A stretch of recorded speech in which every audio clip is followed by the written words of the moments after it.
우리 지역의 이슈를 짚어봅니다. 헬로 이슈 토크 함께 하시죠. 지난 4월 10일은 제22대 총선일이었습니다. 민심의 향방이 선명하게 드러난 시간이었는데요. 이 시간 이슈 토크에서는 선택 2024 우리 지역 총선 결과를 자세하게 살펴보겠습니다. 엄재진 매일신문 북부지역 본부장과 함께합니다. 어서 오세요. 예, 안녕하십니까? 네, 반갑습니다. 예.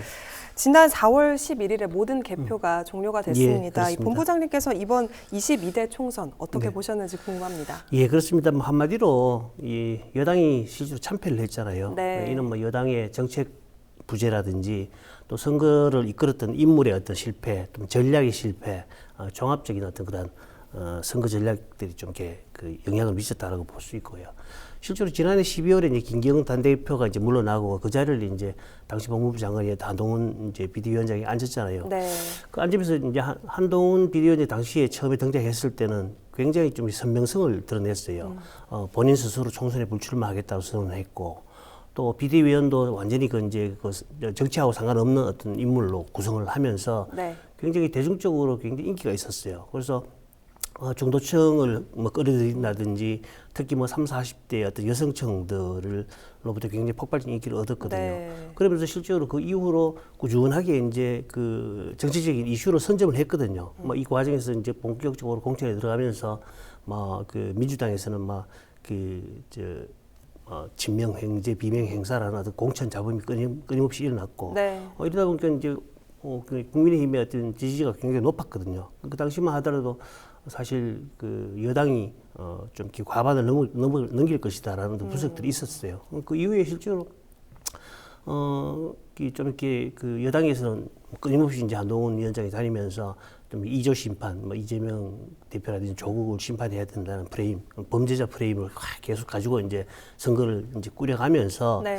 실제로 이제 그 사이에 이제 뭐 민생이라든지 뭐 장기적인 의정 갈등이나 이런 것들 이슈들이 있었는데 여기에 대한 정확한 해답을 제시를 못했어요. 이런 과정에서 이제 뭐 끊임없이 범죄자 프레임으로 이제 전체 선거를 이끌다 보니까 상대적으로 뭐 김건희 여사 리스크라든지 윤석열 정부의 어떤 실정 이런 부분들이 이제 그 오버랩 된단 말입니다. 오버랩 되면서 중도나 다른 어떤 층에서도 그러면 너희들은 어떠냐라는 어떤 상대적인 어떤 그런 반감들이 나타나기 시작하거든요. 그래서 실질적으로 정확한 여당이라 그러면 정말 그 민생 문제라든지 정책이라든지 이런 것도 좀 정확하게 제시를 해야 되는데 네.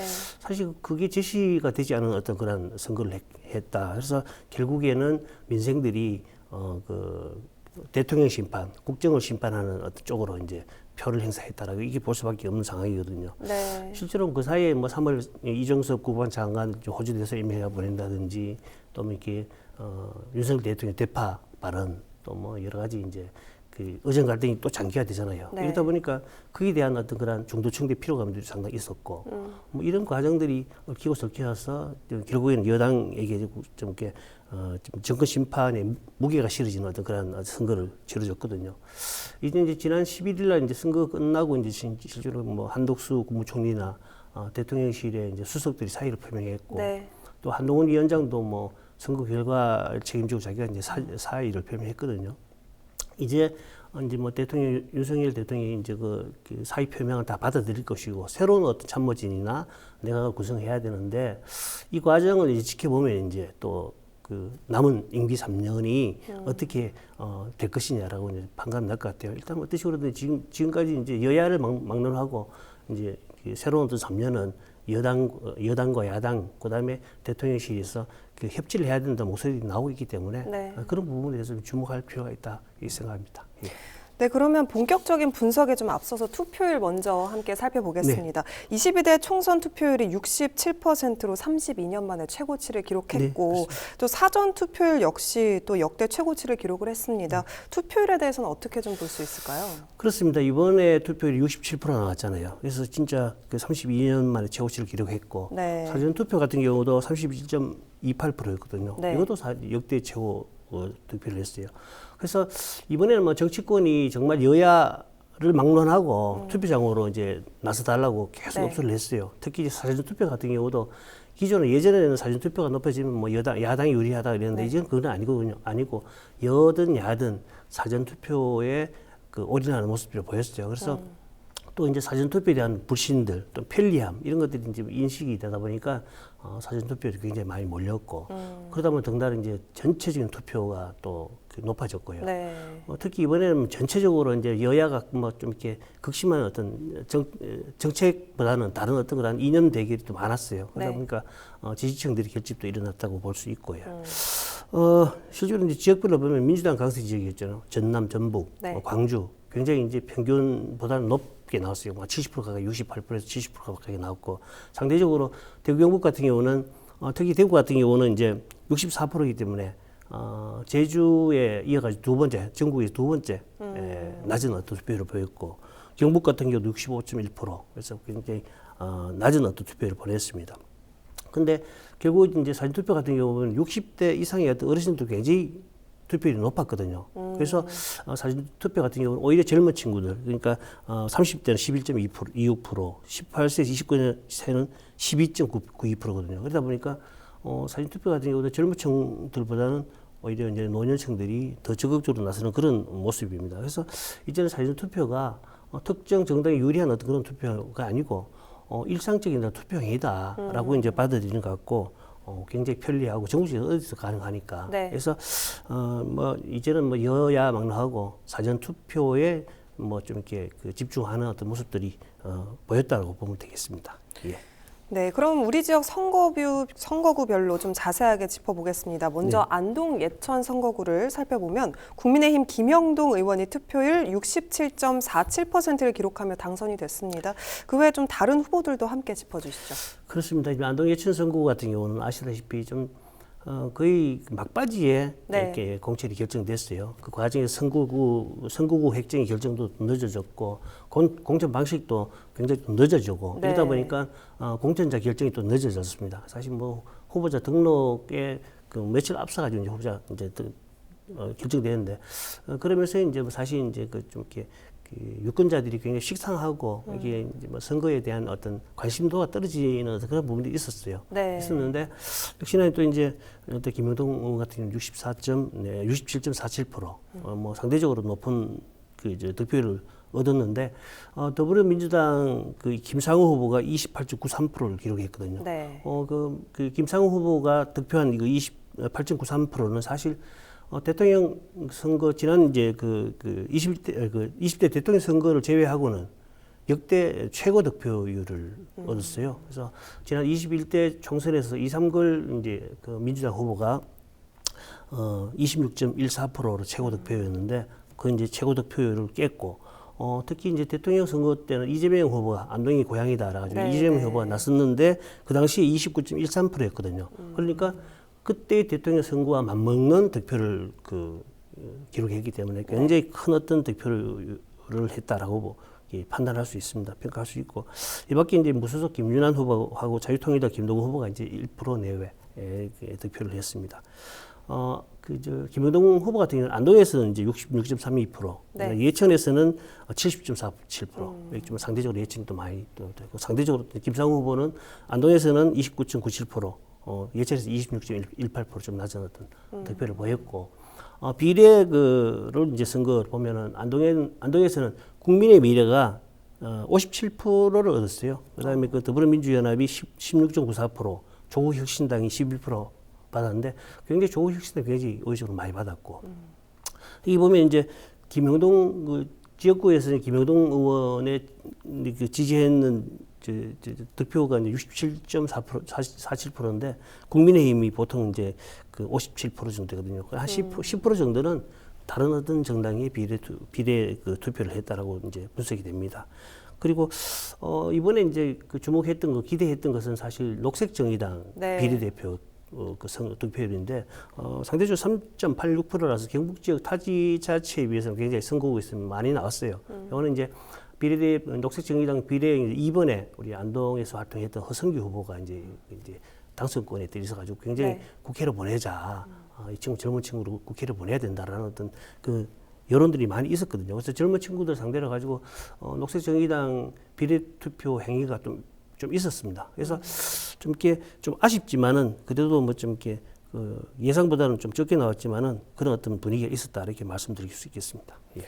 네, 안동 예천 선거구 결과 잘 들어봤고요. 이번에는 상주 문경으로 넘어가 보겠습니다.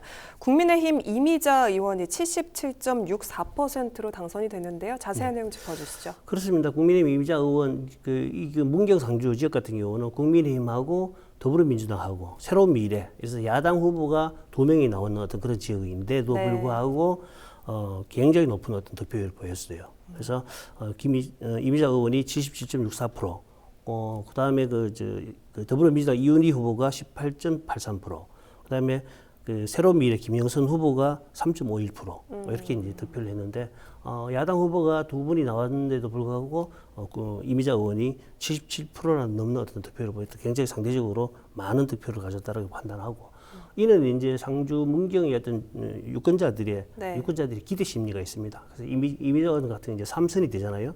3선이 됐고 또 국회 내에서 국민의힘 내부에서 이제 사실 환경 전문 어떤 국회의원으로서는 독보적이거든요. 그렇기 때문에 환경노동위원회 위원장을 노려볼 수도 있고 특히 또 이제 뭐 당내 원내 대표라든지 뭐 다른 어떤 정치적 역할들이 굉장히 기대되는 어떤 그런 인물이기 때문에 아마 많은 이제 표를 준 것 같습니다. 그리고 이와 함께 이제 이제 이미자 의원이 내세웠던 상주 스마트팜 농업 육성지구 지정이라든지 문경의 국제 스포츠 대회 개최를 위한 기반시설 구축이라든지 이런 어떤 지역의 현안이 굵직굵직한 사업에 대해서 좀 힘있게 좀 이렇게 추진하라라는 어떤 지역 민심이 반영된 걸로 생각합니다. 특히 이제 이 지역 같은 경우는 원래 이미자 의원이 이제 경기 안양 쪽에서 이제 활동하셔서 내려왔는데 그래서 수도권 험지 출마 얘기도 계속 나왔었어요. 나왔는데 이미자 의원 같은 경우는 본인은 이 지역에서 계속 상주 문경에 출마하겠다라는 어떤 그 강한 의지를 비췄고 사실 이제 지역의 유권자들이 삼선 중진 의원으로서의 역할을 기대하는 어떤 표심이 있었다 이렇게 볼 수 있겠습니다. 네, 그렇습니다. 그럼 이번에는 선거구에 변동이 생기면서 또 한동안 혼란스러웠던 지역이죠. 영주, 영양, 봉화 선거구 살펴보겠습니다. 국민의힘 임종득 후보가 73.71%로 당선이 됐는데 이 경북 북부에서 유일한 초선 의원이 됐습니다. 그렇습니다. 관련 내용 좀 짚어주시죠. 그렇습니다. 이 지역 같은 경우는 말씀하셨듯이 이제 그 선거구 획정이 뭐 올해 이제 끌면서 사실 이제 그 울진이 포함되어 울진이 떨어져 나가고 이제 영주, 봉화, 영양 선거구로 형성됐는데 일찌감치 이 지역에는 이제 박영수 당시 이제 당협위원장이 울진으로서 이제 떨어져 나가면서 사고지구가 되면서 임종덕 후보가 전략 단수 공천이 됐었습니다. 그래서 일찌감치 이 지역은 사실 영주를 중심으로 해가지고 과거의 선거에 이제 사실 박영수 후보가 이제 울진 출신이기 때문에 영주 출신의 어떤 국회의원을 만들자는 여론들이 굉장히 많았어요. 그래서 임종덕 후보에 대한 어떤 표심들이 좀 집중됐던 지역입니다. 그렇지만 상대적으로 이제 박규환 후보가 26.28%를 이제 기록했는데 특히 영주에서는 박규환 더불어민주당 후보가 굉장히 이제 27.38% 높은 어떤 지지율을 얻었거든요. 그래서 굉장히 이제 뭐 좀 이렇게 여당 역시나 이제 뭐 정권 심판론이 좀 이렇게 많이 작용했던 부분들이 있고. 임종덕 후보 같은 경우는 영주 이산면 출신입니다. 그래서 박근혜 정부 때 이제 청와대 국정비서관을 했고 지금 윤석열 정부에서 국가안보실 제2차장으로 이제 활동을 했었어요. 그래서 이 부분에 대한 어떤 그런 지역의 이제 초선이지만은 굉장히 열심히 이제 활동할 것이라는 기대감이 있고 여러 가지 이제 지역에 이제 공약을 냈어요. 뭐 영주 첨단 벼링 국가산업단지라든지 여러 가지 내세웠는데 이 부분에 대해서 아마 현 정부와의 밀접한 관계가 있기 때문에 굉장히 속도 있게 일을 할 것으로 기대를 하고 있습니다. 하지만 이제 임종덕 후보 같은 경우는 뭐 과거에 이제 국가안보실 이사장으로 있을 때 해병대 최상병 사건과 관련돼 가지고 이제 지금 의혹을 받고 있거든요. 그래서 지금 이제 수사 외압을 했다라는 의혹도 있고, 그다음에 민주당이 관련 특급도 낸다 그러고, 또 해병대 동원 예벽들의 반발도 있고, 그래서 뭐 여러 가지 이제 논란이 있기 때문에 이 부분들이 이제 초기 활동하는데 제약이 있겠지만은 이 부분들은 어차피 해결해야 할 숙제로 보여집니다. 그래서 일단은 지역 표심들은 소지역주의가 좀 작용했다 이렇게 볼 수 있겠습니다.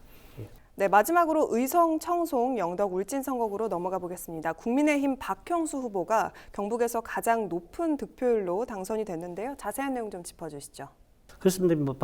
박형수 후보 같은 경우는 울진하고 영주하고 이제 봉화 영양 선거구에서 울진이 떨어지면서 네. 사실 어성초성 영덕이잖아요. 완전히 불모지에 이제가 자기가 이제 발을 딛게 됐는데 상대적으로 굉장히 오랫동안 이 지역에서 활동했던 김재원 후보하고는 국민의힘 경선을 붙었단 말입니다. 그래서 이 경선전에서 예상외로 김재원 후보의 어떤 고향인 의성 쪽에서 굉장히 큰 지지를 받았고, 그래서 동해안 지역 영덕, 울진까지 해서 이제 경선에 승리를 했습니다. 네. 그리고 특히 이제 본선에서도 사실 대구 영북에서 최고 높은 득표율을 보였어요. 88.33%. 그러니까 대구 영북에서 최고 득표율을 얻었는데 실제로 이런 어떤 그 득표 결과로 봐서는 박형수 후보가 어떤 새로운 어떤 그런 지역구를 잘 나갔다. 일단 네. 출발이 좋다. 이렇게 평가를 하고 있거든요. 물론 뭐 이 지역에는 유일하게 우리 대구 영북에서 야당 후보가 없었던 어떤 지역이기 때문에 이렇게 높은 네. 득표율도 있다는 어떤 반증이 있지만은 그래도 일단 새로운 시작에서 출발점이 좋다라고 보고, 그래서 그에 따라서 이제 그래서 박형수 후보가 이제 앞으로 해결될 여러 가지 문제가 있잖아요. 여러 가지 지역도 넓고 네. 또 대구 통합신공항 문제, 뭐 여러 가지 지역 철도라든지 뭐 이렇게 교통망 구축 문제 이런 것들이 지역 현안들이 있으니까 이 부분에 대해서 이제 일단은 힘있게 추진하라라는 어떤 지역민들의 좀 요구가 실린 어떤 선거 결과라 이렇게 볼 수 있겠습니다. 네, 우리 지역 선거구별 득표율 함께 살펴봤는데요. 그럼 결과적으로 더불어민주당과 민주연합이 175석, 그리고 국민의힘과 국민의미래가 108석, 그리고 조국혁신당이 12석, 개혁신당 3석, 진보당과 새로운미래가 각각 1석씩 차지를 하게 됐습니다. 그런데 이런 결과를 두고 또 일각에서는 거대 양당이 독식한 선거다라면서 정치 개혁을 요구하는 그런 목소리도 있었는데 어떻게 보세요? 그렇습니다. 이제 처음에 이제 선거법을 이제 만들 때부터 이게 준연동제 비례대표제로 하느냐, 네. 또는 이제 그 병립형으로 이제 다시 돌아가느냐라는 네. 논란들이 상당히 있었고 여야의 어떤 뭐 서로 이제 입장에 따라 가지고 실제로 이제 준연동제 비례대표 위성정당을 만들어내는 그런 어떤 선거로 치러졌습니다. 그래서 비례대표 1번, 2번은 공석으로 비어져 있었거든요. 그랬는데 실제 전문가들은 뭐 여러 가지 이제 비례대표 제도를 좀 이렇게 폐지하거나 제도를 네. 뭐 개선해야 된다는 목소리도 있습니다. 그래서 과거의 병립형으로 이제 돌아가야 된다는 이제 요구도 있고, 이와 함께 연동형 비례대표제가 다양한 어떤 계층들의 목소리를 담아내야 되는 기본적인 어떤 그런 목적이 있으니까 네. 이 부분도 제도 개선을 통해서 이 부분을 유지해야 된다는 목소리 있거든요. 근데 그와 함께 사실 꾸준하게 이제 그 중선거, 대선거제 있잖아요. 그래서 네. 지금 현재 그 뭐 한 표만 행사하는데 일단 어떤 뭐 한 표를 이기더라도 당선이 되는 나머지는 3표가 되는 어떤 형식이니까 그런 부분들이 중선거, 대선거 통해서 1인 2표제나 1인 다표제 뭐 이런 식의 어떤 여러 가지 선거구제가 바뀌어져야 된다는 어떤 목소리들이 있는 건 사실입니다. 네, 이렇게 제22대 총선이 막을 내렸습니다. 우리 지역 당선인들이 가장 먼저 좀 해결해 나가야 될 과제 뭐라고 보시는지 한 말씀 해주시죠. 그렇습니다. 이제 일단은 뭐 총선이 끝났고 네. 그 여소야대 형국으로 이제 일단은 이제 남은 4년 대통령 임기 3년 동안 이제 진행돼야 될 텐데 이번 선거를 통해서 연애 때보다 특히 이제 사실 이제 보수 정당으로서는 대구 영북에 있던 그 존재감을 드러냈단 말입니다. 네. 그리고 대구 영북 이제 의원들 중에는 3선 이상의 다선 의원들이 다수 배출됐고 그렇기 때문에 그동안 사실 그 보수의 텃밭에도 불구하고 중앙 정부에서 그렇게 큰 역할을 못했던 어떤 그런 게 있거든요. 그래서 네. 이번에는 아마 대구 영북의 중진 의원들이 아마 중앙 정부에서도 제대로 된 역할과 큰 역할을 또 할 것으로 보고 네. 또 우리 지역 같은 경우는 현안들이 많잖아요. 뭐 교통망 구축이라든지 뭐 신공항 건설이라든지 여러 가지 부분들이 있으니까 이런 부분에 있어서 지역 주민들의 목소리를 정확하게 받아들여서 좀 이렇게 힘 있는 어떤 추진 의정 활동을 기대하겠습니다. 네, 오늘 말씀 네. 여기까지 듣겠습니다. 예. 네, 지금까지 우리 지역 총선 결과에 대해 함께 이야기 나눠봤습니다. 이 시간 헬로 이슈 토크는 여기까지입니다. 시청해주신 여러분 고맙습니다.